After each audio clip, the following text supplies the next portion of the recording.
I hear that Wallace Black Elk, who is a medicine man from the US, from the Lakota tribe, he came to visit you at least a couple of times. And what did he teach you? He taught me, firstly, that space and time is not real.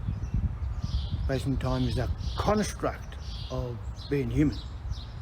And outside of being human, there is no space and time. Strange, but also what is human too. This is not the only human world. There's many human worlds out there. And echoes of each other or copies of each other.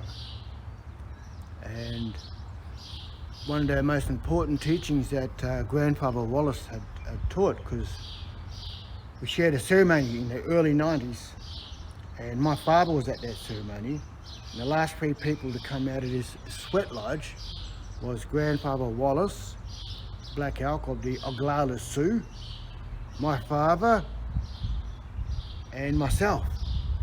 And both of those men were witness to something that I really can't talk about, but my father needs to talk about. He needs to bear witness to something that Wallace had identified. Okay. After we come out of the sweat lodge and we were sitting around a fire, when Grandfather Wallace turned to me and told me in front of everyone that I was now his grandson in spirit, and I was his grandfather, and that the people here, I was to announce him every time I announced him, was to announce him as my grandfather. And when he went home to the States, he said, all of my tribe and my people will know you, and I will announce you as my grandson to my people.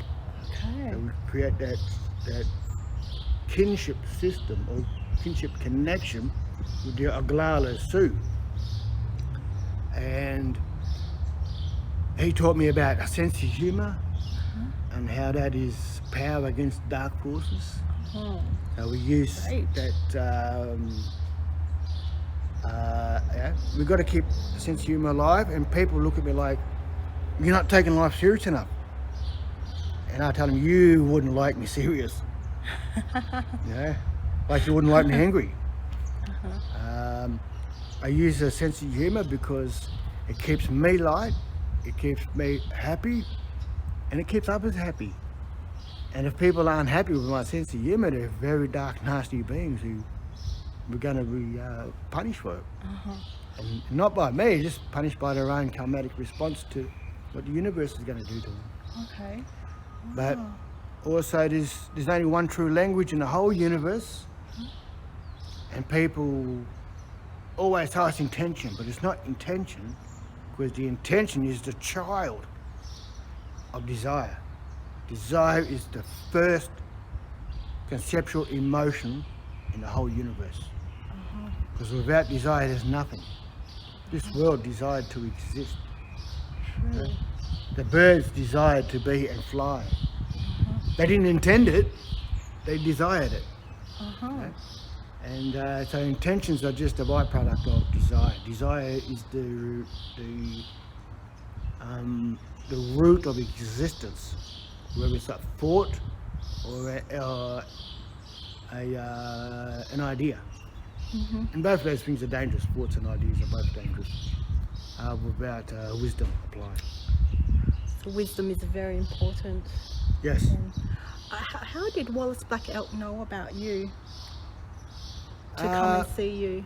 Well, what it was, my father had, we got a few of us in the car once and said, oh, we're going to meet this medicine man from the States and they're going to do a sweat lodge. And I had no idea what a sweat lodge was or anything like that, but we met this man and we spoke for a while, and then we went into the sweat lodge in 1991. And the people outside the sweat lodge were given very clear instructions on the protocol of being involved with that particular ceremony. And the protocols was, and that's with any sweat lodge, is that once you enter the sweat lodge, if you're there for 1 minute or 2 minutes and feel the need to come back out, that's your time. You cannot re-enter the actual sweat lodge. because that's the law and the protocol of a sweat lodge. You can't come in and out like a shopping centre. You know, it's not a mall. So it's a spiritual process that's to help sort out the disciplined people from the people who are not so disciplined. So we sat in this sweat lodge, and I was placed right by the stone pit. I could see the red glow in the stones right near my legs, right near my knees. And Grandfather Wallace sat across the fire, across the pit from me. And there was other people who were brought in. And within minutes, there's people crawling out to get fresh air, and then arguing to come back in. I wasn't ready. And the guy, so I said, no, you were told the rules. Yes. Once you remove yourself from the lodge, you cannot go back in. But I wasn't ready. Them kind of people are never ready. Yes. So they'll come back in a loop. You know, them people will die not being ready. Well, they'll not be physical anymore, come back through the loop, be born again, and maybe be the same ignorant people all over again. Okay. It's up to them to make that distinction. Okay. But, so throughout that whole process, we sat in a sweat lodge, and the last 3 people to come out was Grandfather Wallace Black Elk, my father, and myself. We must have had a good hour to ourselves in there. How old were you then? I was 20, Oh, 19 or 20 I was. wow. Yeah. Yeah. And after the ceremony, we'd come out around a fire, and there was a few of those new age people around, which was really just starting to spring up in society back then.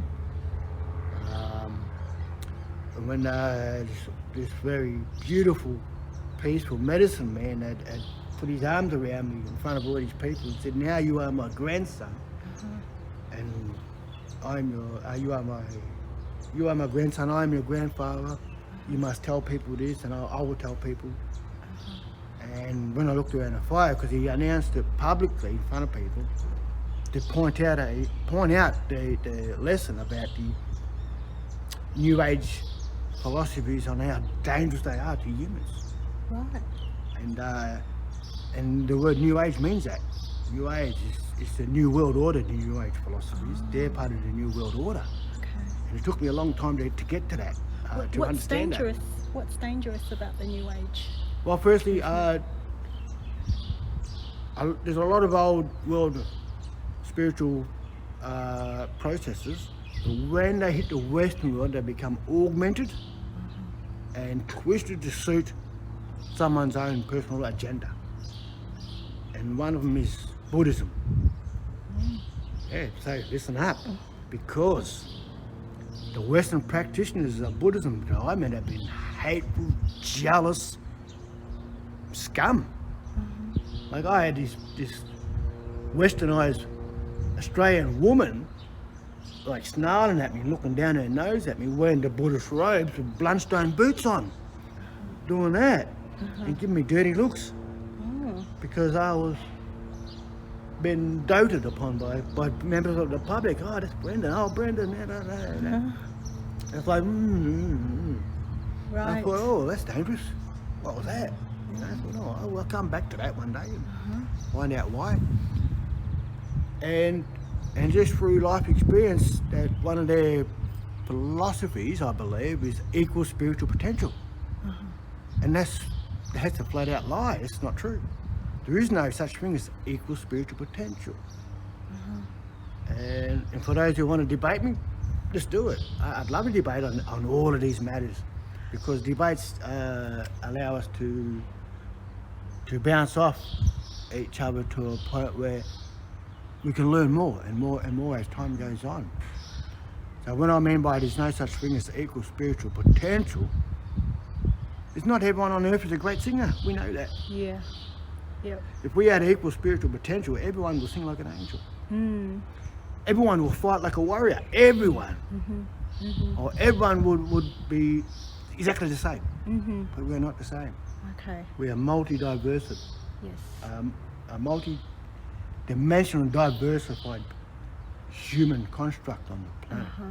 You don't send a chef to war, to fight a battle. Yes. You send a warrior or a soldier. Yes. And if they are not simple ideas that there's no such thing as equal spiritual potential, but everyone has their own potential, unique to themselves. And that's not equal. Sure. Yeah. Now, just one philosophy like that is wrong. Okay. Yet I've had it preached to me by bullshitters Right. sitting down at the table like, oh, we do this and that. And So they it's weren't even full selling pack. dreams, perhaps, you know, trying Ah. to sell that everybody has the same potential, but it's really just a Yeah, dream no, that they'll- people want. They're trying to one-up me Yeah. in a conversation about spiritual knowledge. Okay. And I really love dressing it up too a little bit. You know, I'd go to a hippie venue in a suit, Oh. and like these people go, oh, you know, like, oh, maybe he's here to learn something. Yes. Yeah, and just the people don't necessarily judge a book by its cover, but sometimes it is a good indication of what the context is in the book. And people say, oh, we shouldn't judge. I think that is judgment in itself by saying that. Yes. You're judging yourself. We shouldn't judge. Or should we? Of course we should judge. We should judge ourselves, judge each other every day. Why? Because that keeps everyone honest.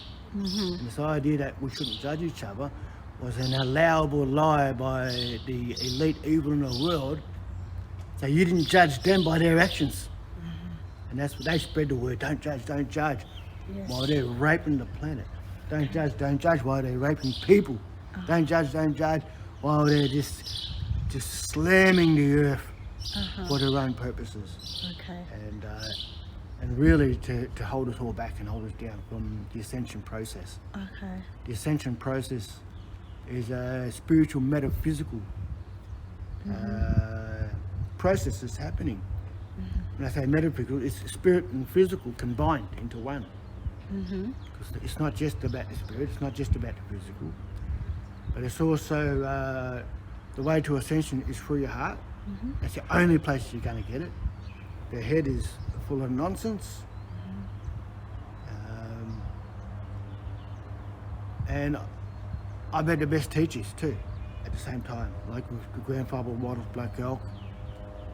And I've had a handful of black and white teachers from all over the planet, and women and men as well. Like probably the most prominent would be Grandfather Wallace, because we drew a connection that's not broken by space and time. And that connection is with me right now. And one thing that he said was that the ancients of the earth has put so much knowledge into you that you don't know it's there. And it'll come out only when it's required.